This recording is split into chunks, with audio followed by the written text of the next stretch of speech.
நீ வேணா ஒரு கட்சி ஆரம்பிச்சுக்கோ, நீ வேணும்னா ஒரு கட்சி ஆரம்பிச்சுக்கோ. இது இந்த இதோட ஏன் நீ சண்டை போட்டு நடக்கிற? உனக்கு இந்த கட்சிக்கு என்ன சம்பந்தம்?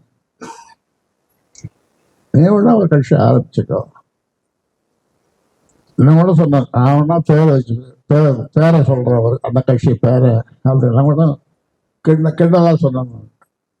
ஆக இப்போ தமிழ்நாடு என்ன ஒரு ஆச்சரியமா பார்க்குது. எப்படின்னா, அப்பனுக்கும் பிள்ளைக்கும் இப்படிப்பட்ட ஒரு பிரச்சனை வந்திருக்க கூடாது. அவர் எந்த பதவிக்கும் போகாத நிறுவனராக தலைவராக கட்சியை வழிநடத்தி வந்திருக்கிறார். இத்தனை வருஷமா, 46 வருஷமா. ஏன் அவரு எப்படிப்பட்ட தலைவர்? அவரு ராமதாஸ்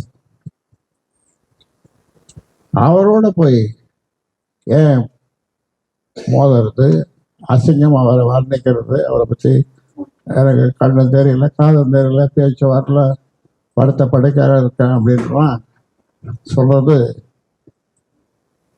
அதை விட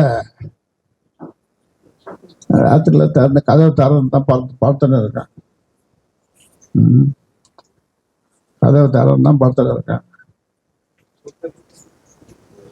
கூட ஒருத்தன் சொன்னான், ஒருத்தன், ஐயா நீங்கள் சாப்பிட்றீங்கள, அதை கொஞ்சம் யாராவது சாப்பிட சொல்லிட்டு நீங்கள் சாப்பிடுங்க. அவன் சாப்பிட்டான்னா அவனுக்கு பாயசம் போகாத. அது என்னால் இன்னொரு உயிர் போகிறது சரியா இருக்காதுல்ல. எதுக்கு சொல்றேன்னா, இந்த அளவுக்கு நடந்திருக்கு. இப்போ இங்கே எல்லாம் என்ன நடந்தது, என்ன பேசுகிறோம், யார் வர்றாங்க போகிறாங்க, எல்லாத்துக்கும் ஓட்டு கேட்குற கருவி. அந்த ஓட்டு கேட்குற கருவிக்கு நாங்கள் கம்ப்ளைண்ட் பண்ணோம்.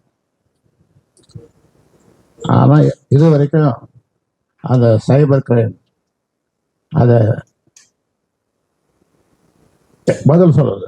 போலீஸில் சொன்னோம், போலீஸ் அது நடவடிக்கை எடுக்கல. இன்னொரு வேடிக்கை சொல்றதுக்கு அசிங்கமாக இருக்கு. நாங்கள் பிரைவேட் ஏஜென்சி ஒரு பையனை போட்டோம். பிரைவேட் ஏஜென்சி போட்டால் அவனையும் விலைக்கு வாங்கிட்டாங்க. என்னடா ஆச்சு வந்தேன் அவனை கேட்டால் அவன் மறையலாம், அப்படி ஒரு மாதிரியாக பார்க்குறான்.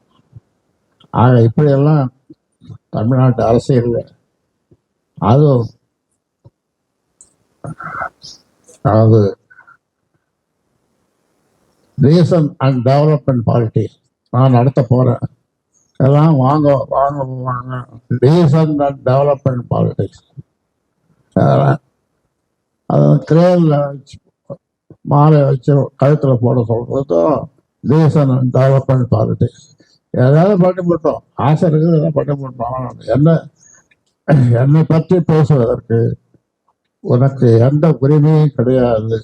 தெளிவாக சொல்லியிருந்த தீர்ப்பு, டெல்லி உயர் நீதிமன்றத்தினுடைய தீர்ப்பு, அந்த அம்மையார் சொன்ன தீர்ப்பு, இந்திய அரசு சொன்ன தீர்ப்பு மிக தெளிவாக இருக்கு. அதனால இப்போது சொல்றேன், நீ ஒரு கட்சி ஆரம்பிச்சுக்கோ. ஆமா, நீ எப்படி வேணாலும் நடத்துக்கோ. என் பேரை போடக்கூடாது, என் போட்டோவை போடக்கூடாது. உங்க மூலமா உறுதியா சொல்றேன், அதை செய்யக்கூடாது. அதற்கு உனக்கு எந்த உரிமையும் கிடையாது. அதனால ஊடக நண்பர்களே, இதை நீங்க தெளிவா மக்களுக்கு கொண்டு செல்லுங்க.